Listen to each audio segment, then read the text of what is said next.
Welcome to Exhibition. And hello, Suzanna Vangelov. Hi, Richard. Thanks for having me here. Great to see you in the gallery where your exhibition is, in fact, on the date of our recording, opening tonight. So great to see you there. And that exhibition is Outsider Inside at M Contemporary in Sydney. And before we talk about the nature of the works in terms of their content and in terms of what they mean to you, can you tell us something about the physical process of making them and the ingredients that go into those works? The process in my making is actually highly physical, and it's something that I'm often intrigued about myself, why it actually needs to be so physical.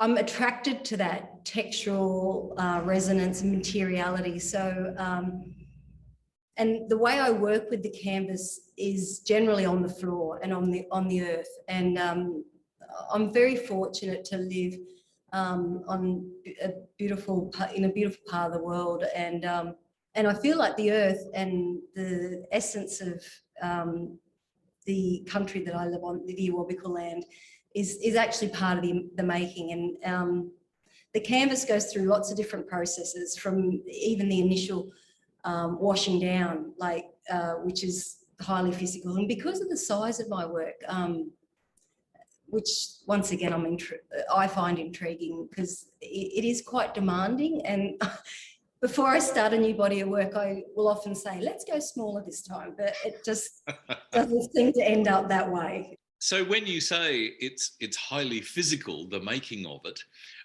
what is the physicality of that, and the, is it the method of the application of the various paints and pigments? With my work, I'm sort of looking for it to. I'm not interested in it sort of sitting on the surface. I actually want it to be drawn right into the fibre of the canvas. So there's a washing down process that happens, and then the layering of the powdered pigment. I mix a traditional sizing product called rabbit skin glue, which you make on the stovetop, and then you mix that together with the powdered pigment. I start every day with a period of time after, I'm a serious ritual person, so I do the meditation, the yoga, and then after that I always start the morning doing the design, like the abstract forms that sort of come through that morning ritual. And I can certainly go downstairs into the studio and consider one of the forms as a good starting point.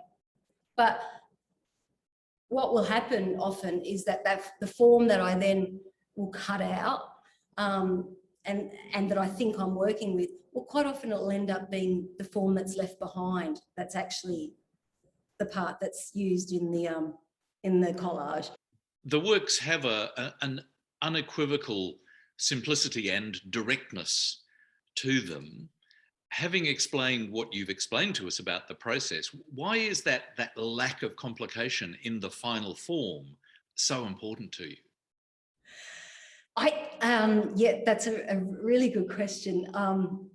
I suppose I feel that I'm attracted to a certain integrity, and I notice that for me, when things start to get too complicated, it misses the moment, and I'm looking for that bit of tension, or that feeling. And the interesting thing about the simpler form, that there is a real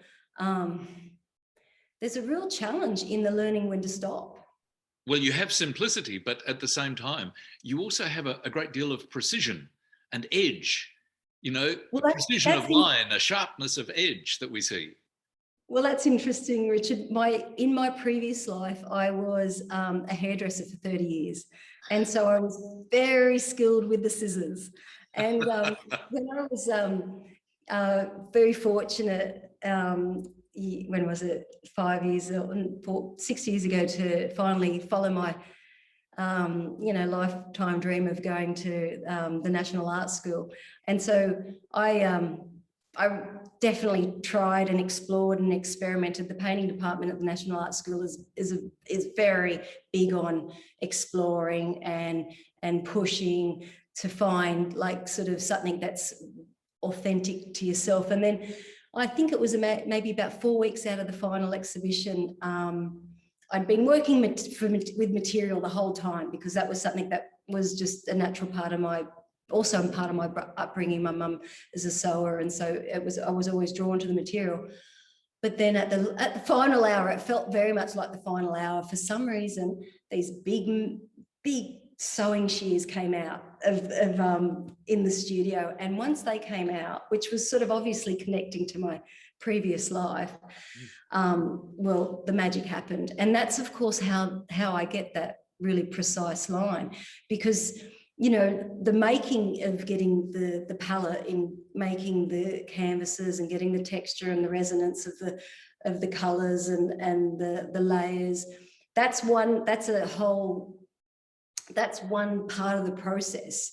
And that part of the process takes some time, because the thing is, once you can make a beautiful canvas and be so happy with the color, but it takes a lot of courage to cut that and to decide that all of a sudden that's now going to become something else. I find I can only get that courage if I've got enough canvas to work with. So that takes quite a bit of, can take a few months before you even get the palette of the canvases to the point where you feel like, okay, I've got my paint box now. Now I need to put it together. From the simplicity and strength of the forms, one might assume that the messages in the works are very much universal messages. And yet I understand that for you, many, if not all of these works are actually deeply personal ones.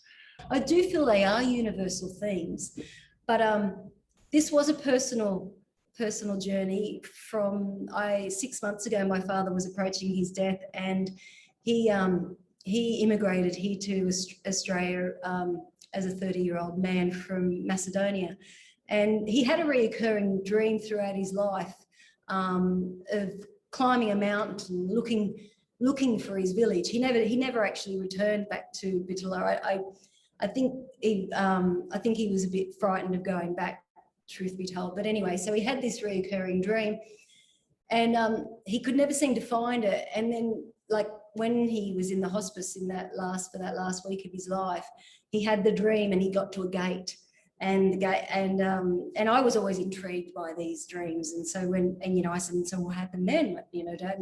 And the gatekeeper said, not yet. And so, I mean, just the whole symbology of the mountain, the climb, the gate, the passage. I mean, once again, they're universal themes, through mythology and throughout time.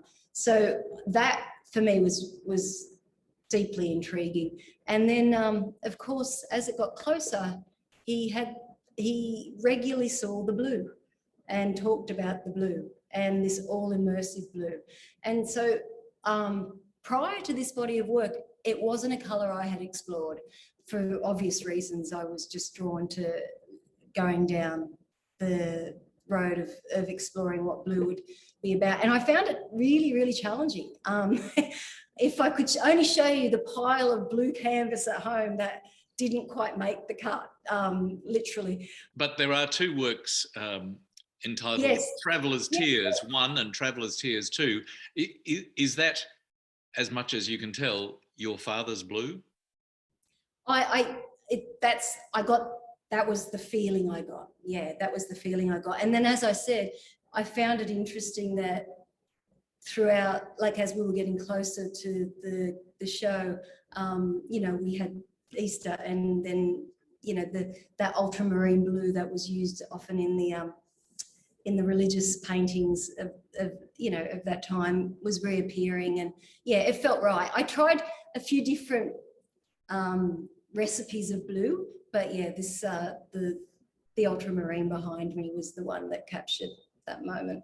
There is another work, Descent to the Dark Sea, which also has a substantial amount of blue, but a much deeper tone than the Traveller's Tears. Well, Can you tell us something about that alternative vision? yeah, certainly. That was at the beginning of the body of work. At that stage, I was thinking more about how people and moments and events in your life, how they leave an impression on you. And then I started thinking about that old-fashioned carbon paper that we used to have that you'd write the signature on, and then you'd get the impression of. So that colour and that the ink pad and that ability to make an impression and to leave the fingerprint behind and what that means. So that's sort of how that started.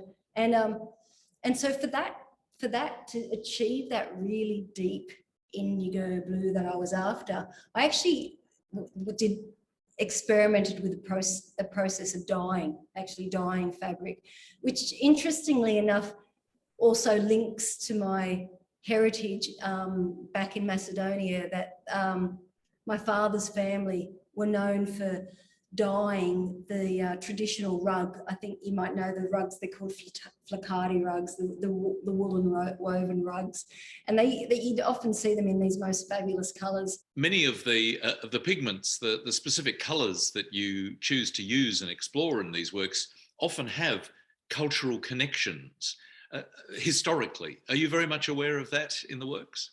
Yeah, absolutely. I find in the process of the making, there's a certain amount of intuition involved, where you find, like, I feel like I'm just following a feeling and a thread, and then I'm often surprised when I then turn the jar of powdered pigment around and see, it came from Italy, or that that it's been the earth, it's part of the earth from a part of the world where my father came from. So it's often like a process of just following like the little threads along the way. I don't always feel like I'm completely consciously aware at the beginning. I don't sort of map it out like like a well mapped out plan. I'm very open to how it appears, and then then when all of a sudden the pieces of the puzzle come together, it seems to make a whole lot more sense than I originally first saw. Can we have a look at some of the titles of the works? Because many of the titles feel quite emotional or quite poignant in many ways. Echo comes back empty. I will be your mirror. A simple offering. How much are you speaking to the viewer through those titles? I feel a bit back to what you were saying before in my titles. I think I like to offer something about the process, but I also like to offer enough space that the viewer then can be a part of that, because they are universal themes. And like, I'll be your mirror. I mean, I feel that we all are each other's mirror in life, and so I think they are ideas and concepts that they are universal, and I feel that we can all relate to them. And I offer that up as far as a way of understanding without taking over. I still want my viewer to be able to have their own experience. While we're talking about titles, let's turn to the title of the exhibition, Outsider Inside. How should we interpret that? It comes from a lot of different places. I think as a child of an immigrant, there is always a feeling of being somehow on the outside, because in some ways you're outside of your Macedonian family's way and beliefs, because you've been born here in Australia, and then also you're outside of the way of being of your Australian peers and friends, and that is just part of who you are, and you grow accustomed to that, and that is shapes part of your experience. And I suppose when you've had that experience, you find yourself very aware of that experience in others, in society. So I know that was an essence of it. And then also to, I think the outsider in that, of an experience that was foreign to me, and then all of a sudden somehow I'm now being enveloped in it, and I'm folded in it as well. So that's another metaphor of that feeling. And I suppose even just quite simply, just the idea of wanting to get inside the blue and feel like what that was about. Well, you have invited all of us into the shapes and the colours of this exhibition. So, Suzanna Vangelov, thanks for sharing your exhibition with us. Thanks so much, Richard. It's been a pleasure.